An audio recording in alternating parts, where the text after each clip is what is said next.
नमस्कार, आप देख रहे हैं पीएसएन मीडिया। मैं प्रमोद कुमार सक्सेना। पूरी दुनिया कोरोना वायरस से जूझ रही है। अभी इसके लिए वैक्सीन का बेसब्री से इंतज़ार है, लेकिन इसके पहले दुनिया के सामने एक नया बेहद ख़तरनाक चैलेंज सामने आ गया है। इसका नाम है ब्लैक फंगस।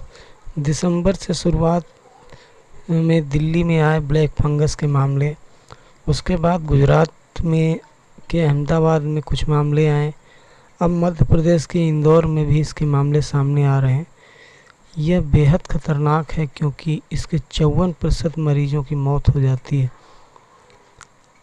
दरअसल कोरोना के ठीक होने वाले मरीजों में यह एक नई बीमारी हो रही है। अगर सावधानी न रखी जाए तो किसी को भी हो सकता है। मीडिया रिपोर्ट के मुताबिक ब्लैक फंगस इतना ख़तरनाक है कि इसे जान बचाने के लिए मरीजों के अंग तक काट कर निकालने पड़ रहे हैं। चौंकाने और चिंता वाली बात यह है कि दिसंबर महीने की शुरुआत में इसके मामले दिल्ली में आ चुके हैं। इसके बाद अहमदाबाद में भी इस तरह के मामले सामने आने के बाद सरकार ने एडवाइजरी जारी की है। राजस्थान और पंजाब में भी मामले सामने आए हैं। इन जगहों पर कुछ शहरों में मरीजों की मौत हो गई है, जबकि कुछ मरीजों की जान बचाने के लिए डॉक्टरों को उनकी आंखें या दूसरे अंग निकालने पड़ रहे हैं। ऐसे परिणामों के साथ ब्लैक फंगस बेहद खतरनाक बताया जा रहा है। यह एक फंगल बीमारी है जो म्यूकरमायोसिस नाम के फंगाइल से होता है। इसकी उन लोगों में होने की ज़्यादा आशंका है जो पहले से किसी बीमारी से जूझ रहे हैं, कोई ऐसी दवाई ले रहे हैं जो शरीर की इम्यूनिटी को कम करती हो या शरीर के दूसरी बीमारियों से लड़ने की ताकत कम करती हो। ये शरीर के किसी भी हिस्से में हो सकता है। ब्लैक फंगस जो वातावरण में मौजूद है, सांस के जरिए हमारे शरीर में पहुंचते हैं। अगर शरीर में घाव है या कहीं जला हुआ है तो वहाँ से भी ये संक्रमण शरीर में फैल जाता है। अगर शुरुआती दौर में इसकी पहचान नहीं की गई तो आँखों की रोशनी जा सकती है। शरीर के जिन हिस्सों में फंगस फैले हैं, शरीर का वो हिस्सा सड़ जा सकता है। यदि आप इस तरह के पेपिलोमा पाते हैं तो सावधान रहें, तुरंत पता लगाएं। हालांकि यह एक रेयर संक्रमण है, लेकिन वातावरण में कहीं भी रह सकता है। यह ज़मीन और सड़ने वाले ऑर्गेनिक पदार्थों में जैसे पत्तियों, सड़ी लकड़ी और कंपोस्ट खाद में पाया जाता है।